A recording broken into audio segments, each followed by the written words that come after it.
Amis terriens vivants, bonjour, je suis Fred Préclou, chiropracteur depuis 1986.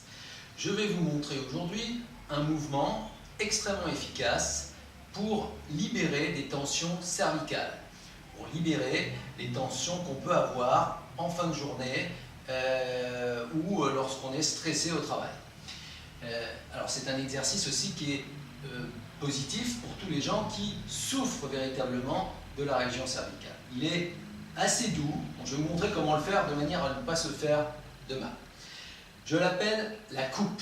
Alors pourquoi? Parce que tout simplement, on va croiser ses mains de cette manière, un petit peu comme si nous devions boire de l'eau à partir d'une fontaine, voilà, et qu'on n'a pas de récipient, voilà, on va former une coupe de cette manière. Et bien là, c'est la même chose. Je vais donc prendre place sur cette chaise et je vais vous montrer comment procéder. Donc on s'assied confortablement et on va placer ses mains comme je l'ai dit précédemment. Ensuite, je place mes mains sur l'arrière de ma tête. Alors, il ne faut pas placer les mains trop haut, ni même trop bas. Vous allez voir tout à l'heure pourquoi. Donc on les place sur l'arrière de la tête dans un premier temps. Et ce qui est important également, c'est d'avoir les coudes qui sont placés devant. Alors, pourquoi il faut avoir les coudes qui sont placés devant? Car si je mets mes coudes sur le côté, ça n'exercera pas beaucoup de pression.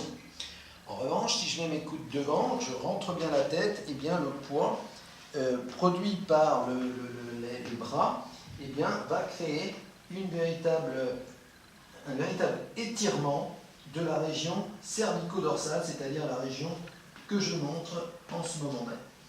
Donc, on garde bien ses coudes devant et on va donc régler la hauteur à l'aide de ses mains comme un curseur. Donc, on va plus ou moins monter ou plus ou moins descendre ses mains. Donc, si je place mes mains tout en haut, et bien évidemment, ça va mettre plus de poids, donc ça va tirer plus fort. Si je place mes mains tout en bas, là, au contraire, je vais en sentir très peu de traction.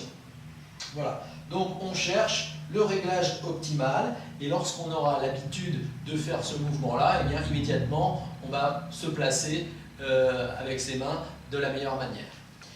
Donc, je place mes mains et je respire profondément, lentement. Et je reste à peu près 1 minute dans cette posture.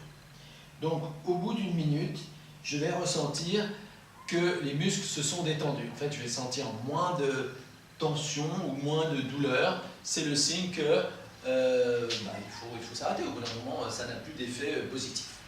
La deuxième partie de l'exercice se fait en rotation, c'est-à-dire avec la tête tournée d'un côté.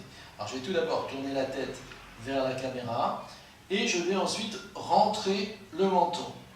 Donc, je tourne au maximum, je rentre le menton, je replace mes mains de la même manière, donc à peu près au même niveau, à la même hauteur. Et cette fois-ci, en revanche, ce à quoi je dois penser, c'est que le coude qui se trouve du côté opposé à la tête tournée, eh bien, je dois le forcer. Donc là, j'ai la tête qui est tournée vers la droite, je dois forcer mon coude gauche vers la droite. Voilà. Donc je force mon coude gauche vers la droite. Celui-là, je n'ai pas à y penser, le coude droit. Je force mon coude gauche vers la droite. Et donc l'effet, si vous voulez bien, l'effet va se sentir du côté gauche. C'est-à-dire que ça va étirer toute la région des muscles cervicaux du côté gauche, et y compris le trapèze gauche. Donc on reste à peu près 30 secondes comme ceci. Ensuite, on va tourner la tête de l'autre côté. On va rentrer le menton. On va replacer ses mains de la même manière, à peu près au même niveau, avec le même réglage. Et je vais forcer le coude droit, cette fois-ci, vers la gauche. Et donc, comme vous l'avez compris, cette fois-ci, je suis en train d'étirer les muscles du côté droit. Je reste donc à peu près de la même manière 30 secondes dans cette posture. Et ensuite, je relâche. Alors, après avoir fait ça, on a l'impression d'avoir comme si quelqu'un vous avait appuyé sur la tête. C'est normal. Il faut donc maintenant déverrouiller. Donc, qu'est-ce qu'on fait pour déverrouiller? On fait ce qu'on a vu la semaine précédente. On va donc faire l'exercice ou le mouvement infini, comme ceci. Donc, pour les droitiers, je commence par le côté gauche. D'accord? Vous pouvez le faire une fois, vous pouvez le faire 2 fois, vous pouvez le faire autant de fois que vous voulez. Voilà. Et bien souvent, tout de suite après, on se sent beaucoup plus souple, beaucoup plus flexible. Alors, c'est un mouvement très intéressant, très efficace, mais il ne faut pas en abuser. Il ne faut pas le faire toute la journée. Pourquoi? Parce que c'est assez douloureux quand même quand on fait ça. Donc il ne faut pas le faire plus de 3 fois par jour. 3 fois par jour, c'est bien. Si on le fait une fois le matin, une fois aux environs du midi, une fois dans l'après-midi, ça suffit largement. C'est à contrario de l'exercice du mouvement infini que l'on peut répéter tout le temps parce qu'il n'occasionne pas de douleur particulière. Au contraire, bien au contraire. Le mouvement du 8, c'est un peu comme je dis à mes patients, c'est un peu une manière de mettre du lubrifiant, comme si vous mettiez voilà, le lubrifiant, la petite bouteille bleue et jaune, là, dans la nuque.